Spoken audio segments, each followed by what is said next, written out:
Hello, folks, and welcome back to the Charles in Charge Cowboys Sports Report. Did I call it or did I call it? I know last week's game against Denver, my score was completely wrong, upside down, but so was everybody's. But I knew we'd have a bounce back game this week against Atlanta. I predicted 52-17 if you watch the video. Now, that's only a 35-point win.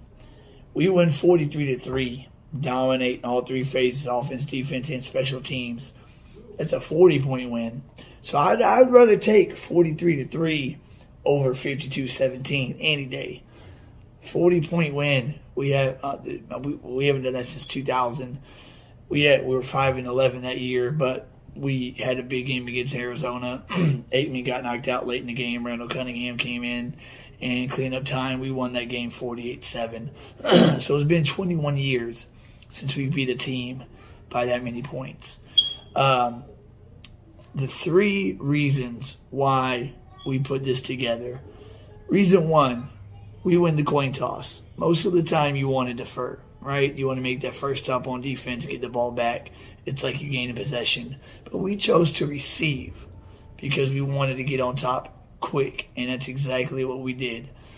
I always scream 88 for life, 88 for life when my boy makes a play. I got that from Gridiron Gang. Whenever that kid saves that rival gang member on his team from getting killed, and he gets called out for it, and he starts shouting that out when he's fighting. But so we like to receive the ball. We drive down, score on the opening drive, get a touchdown to 88. Who just balled out today. And then Atlanta's first opening drive, we hold them to 3. That's all they got the rest of the game. Our second drive, we stall out. We go 3 and out. Atlanta gets the ball back. And cocky as hell, 4th and 7, in field goal range, and go for it. Jordan Lewis played his best game of the year by far. Beautiful. 2 third and 4th down knockouts. We get the ball back, score a touchdown on that drive, and the rest is history, as you know. Dak Prescott stepped up and played like a $75 million quarterback this game. Last week, it must have been rust, having 3 weeks off, but he played like he's supposed to this week. I mean, beautiful on target. Michael Gallup back, that 4th and 3 when he's scrambling, and he just throws that dart to Gallup on the sideline, and he makes sure he gets both toes in. Just beautiful. So that's reason number one. We got up early, and our defense can thrive like that. We're missing Tank Lawrence, Randy Gregory as our defensive ends. We're missing Neville Gallimore and Brent Urban at defensive tackle. And our defense still was able to get pressure. Dorrance Armstrong, we have invested 4 years in that boy, and hopefully he's starting to pay off. He got a sack and a block punt today. Great game by him. So my second point is Dan Quinn all week was super pissed about his defense last week, and all he said was, we got a lot of shit to fix. That was his words verbatim to Jane Slater. And he was dead serious, and it looks like he fixed the shit that he wanted to fix. We hold them to 3 points. They put up 27 against the Saints defense in New Orleans last week and won that game. We haven't held a team to 3 points since 2017. The opening game against the Giants, we won 19-3. And the last game of that season, trash game, we beat Philly 6-0. But that doesn't happen often with the Cowboys defense. But that's the fourth time in 9 games our defense has held an opponent 17 or less. 4 out of 9. That is making strides on defense. 17 against the Chargers. We only allowed 14 against the Eagles, offensive points. 16 in Minnesota, and 3 against Atlanta. And that's the get-right game we needed going into Kansas City. That is the get-right game we needed. So good to where we could pull Dak out of the fourth quarter, pull everybody, basically. After Jordan Lewis got that third interception, I wanted them to put Nashawn Wright, Kelvin Joseph, all the rookie defensive backs in. to see what they got. Kelvin Joseph played a few series, and he did look pretty good. He had one pass breakup.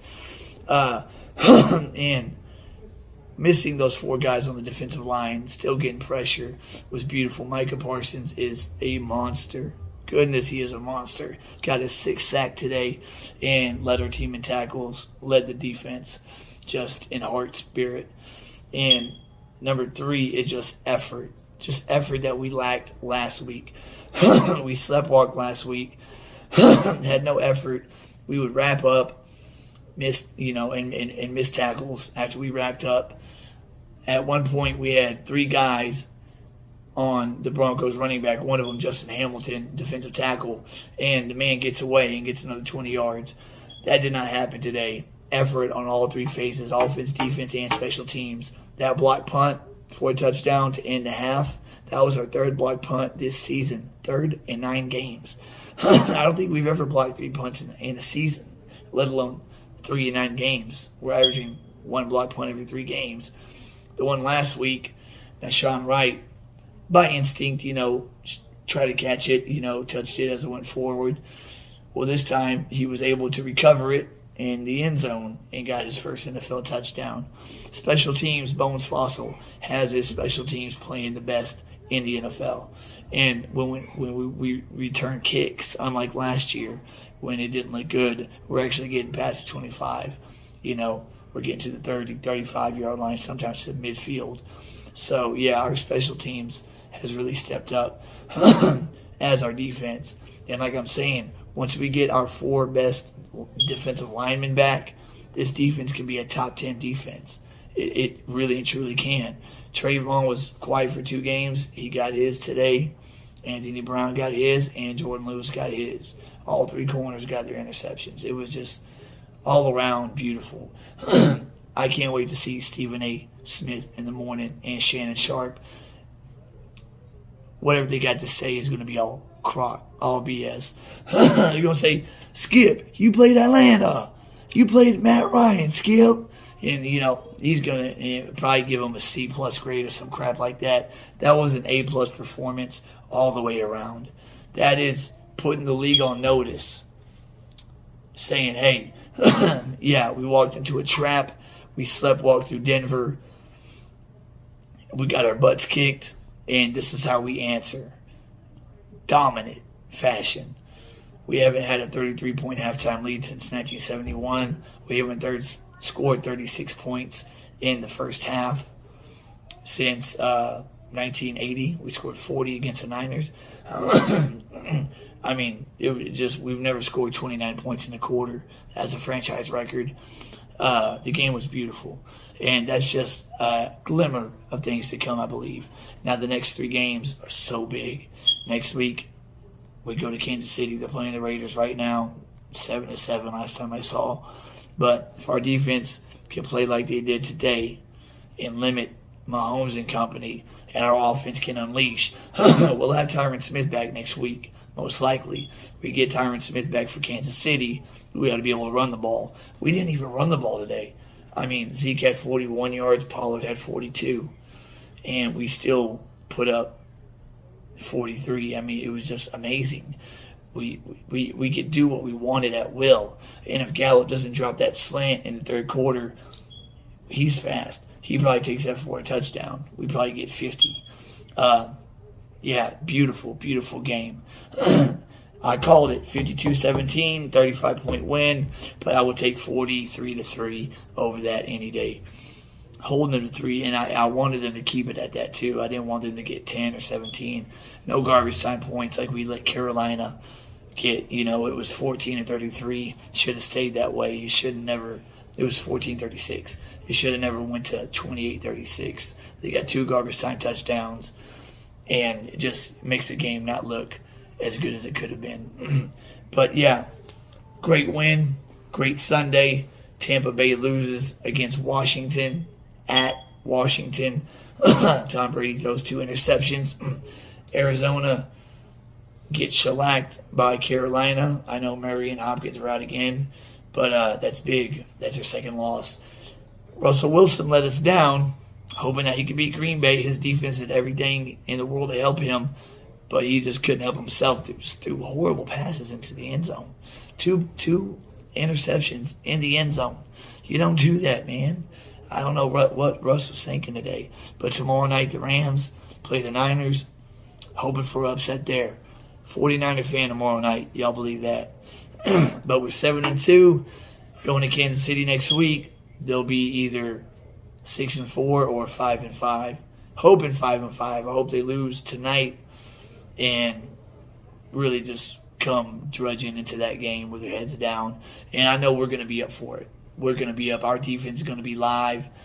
Our secondary going to be Dorrance Armstrong, who's going to have to step up the next two games as our pass rusher, and Micah Parsons. They're going to be up. Our whole team is going to be live just like they were today, next week in Kansas City. We do play well on the road, and now we got Michael Gallup back.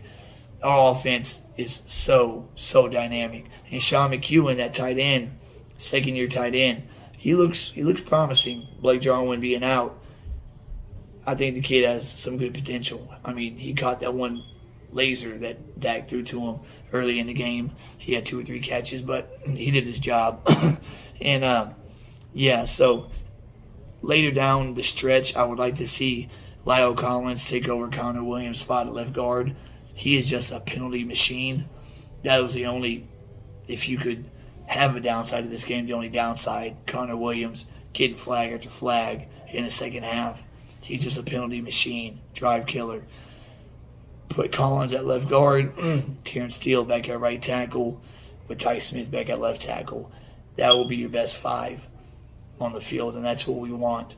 But in versus Kansas City, we'll be leaning on the run most likely, keeping Mahomes out the field. I have a video, keys to victory against Kansas City here in the next day or two. But celebrate this win, boys, gals, and everybody, Cowboy Nation. Watch the shows in the morning. I love watching Monday morning every time we have a big win.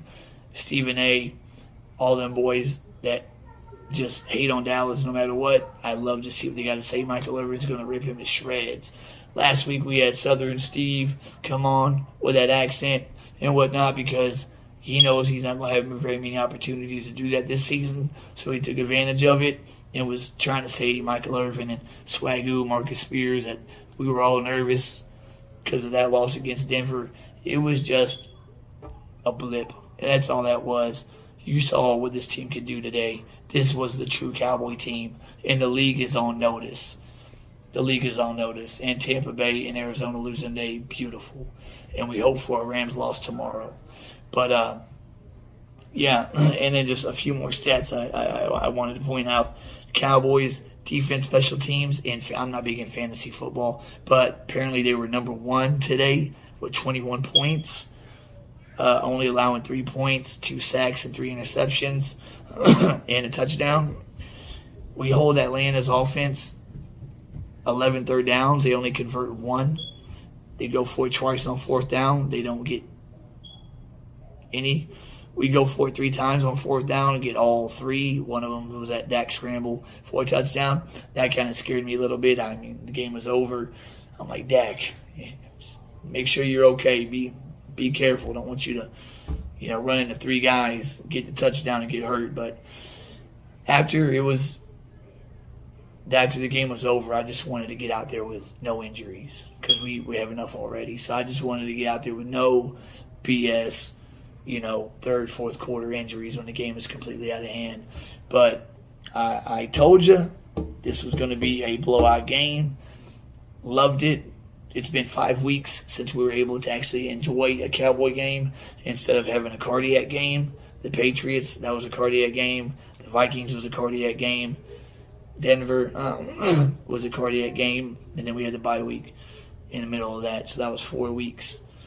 And the Giants was the last time that we actually had a game that we could sit back and thoroughly enjoy a victory without being worried or in doubt at any time. I wasn't in doubt at any time during this game. After we had the opening drive touchdown, I knew we were in business. And especially after we stopped them on that 4th and 7, I knew we were in business. I think we scored every drive after that. But yeah, beautiful. We hold them to 214 total yards. I believe that is the best. We held Minnesota to 278. We held them to 214 total, 111 passing yards, only 103 on the ground. That is beautiful, man, beautiful. Dan Quinn's got this defense playing, baby, and wait till we get healthy. Wait till we get our 4 starting defensive linemen back. Brent Urban's our run stopper, and then on passing downs, you'll have Tank, Gregory, Osio Digizua, and Neville Gallimore. I mean, that 4-man rush will get there and have the secondary make plays. I mean, come down the stretch, we're going to be healthy and rested.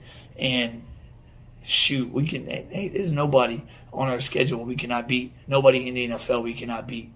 We'll be back to number 2 in the power rankings come Tuesday morning. I guarantee you that. Green Bay will probably be number 1 because they beat Arizona, and then we'll probably be number 2 after this, comeback after that fall last week. But yeah, y'all be in good spirits, Cowboy Nation. This is our season. Y'all tune into my next video and like and subscribe, please. It's very important to me. Like and subscribe, comment. If y'all like my content, my take on games and whatnot, and it'll just get better from here, guys. That's it for the post-game show. Great win. I'm happy. It's going to be a great week. This last week seemed to go on forever, and this week is just going to be lovely. Lovely. That's it for tonight. Charles is out. Thank y'all for tuning in.